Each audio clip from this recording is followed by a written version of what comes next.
Good evening, everyone. The topic we will be discussing in today's refutation speech is a controversy over Trump's intended border wall. I will be responding to the claim that the wall will not benefit this country in any way, referring to the stoppage of immigration and drug smuggling, and refuting the following supports: the wall being unnecessary and unrealistic, the wall being underfunded, and the wall ultimately failing in stopping immigration and drug smuggling. The first argument, stating the unnecessariness of the wall, is lacking relevance to the true issue at hand, whether it will fail or not. The poll conducted at Quinnipiac University simply states an opinion of a small sample of American voters. Only 1,200 voters were asked. And in fact, the survey also states by a narrow 49 to 44%, American voters trust Democrats in Congress more than they trust Trump on the issue of border security. Meaning only by a small 5% margin do American voters question Trump's wall plan.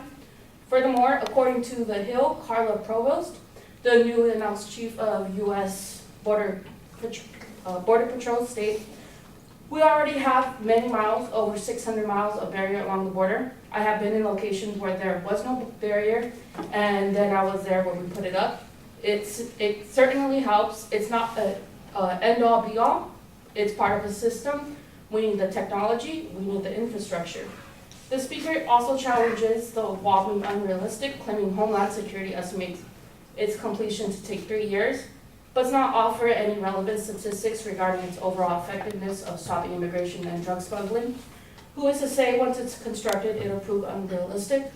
This claim also argues it'll be ineffective if Trump is not reelected, which is a vague assumption that, again, does not support whether it will fail or actually work. Due to the lack of funding and support, the speaker claims the wall will fail, but whether or not there is funding or support, there is no evidence supporting the wall will not be able to stop immigration and drug smuggling.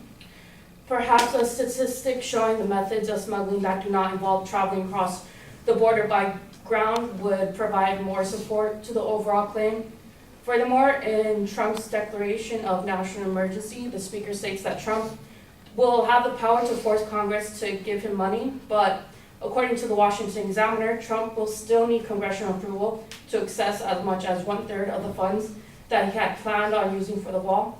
The final claim is similar to the main claim that the wall will simply fail. However, the speaker quotes the same Quinnipiac University poll, in which the speaker uses an opinion from the director of the poll rather than the statistics that could better support their claim. The final claim that makes mention of the detention centers, a method in which Trump wishes to deter others from trying to immigrate over the wall, but does not take into account that people do in fact use the border to cross, as stated by Kevin Heck, a source used by the speaker, that states smugglers would have to find another means to get drugs across. If smugglers need to find alternative methods once the wall is up, would that mean it is indeed effective? In conclusion, the claim and supports lack relevance and effectiveness in claiming the wall will fail. The source also had contradicting statistics and claimed that could be used as support for the wall. Thank you for listening.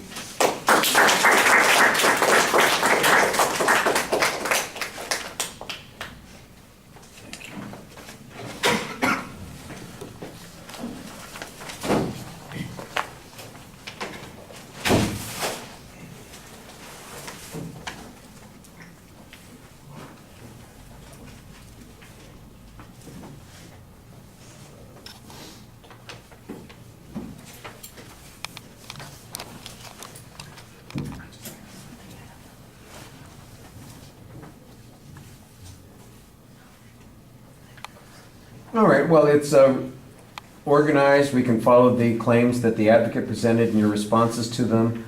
You challenge the lack of relevance of some of the evidence and secondary issues that they're pointing out.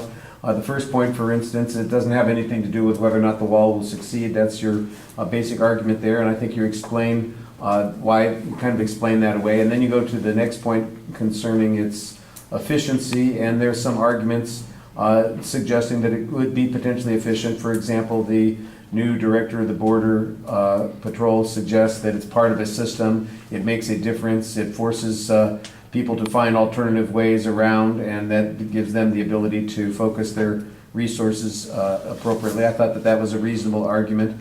You kind of dismissed the argument about how long it's going to take the wall to go by suggesting that it doesn't show that the wall wouldn't work, and I appreciate the idea there.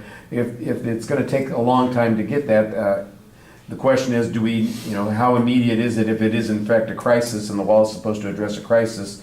Is it a 30-year crisis or is it an immediate crisis? That seems like that might be one of the arguments that opponents of the wall would talk about.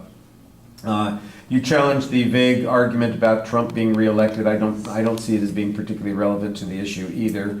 And then you charge that there's a lack of evidence that shows that the wall would fail. And you had a nice piece of evidence that talked about how we still need to have control over the border in some way, shape, or form, and that's okay. On the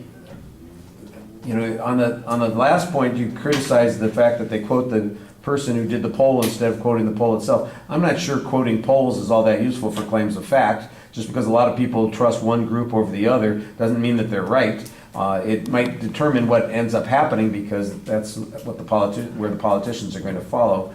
The question is, will the wall work? Will it have the impact of reducing smuggling of people or drugs and other things over the border? And I think you could give us a couple more reasons to believe that it's going to work. I did think that you took a piece of evidence that the advocate used and used it pretty effectively to suggest that there is likely to be some impact. It wouldn't be hard to find some additional research that suggests that the impact is going to be a little bit stronger. And I think that you're kind of just letting the argument fail on its insufficiencies instead of building as strong a counterclaim as you could. And there are other ways I think that you could add to that argument.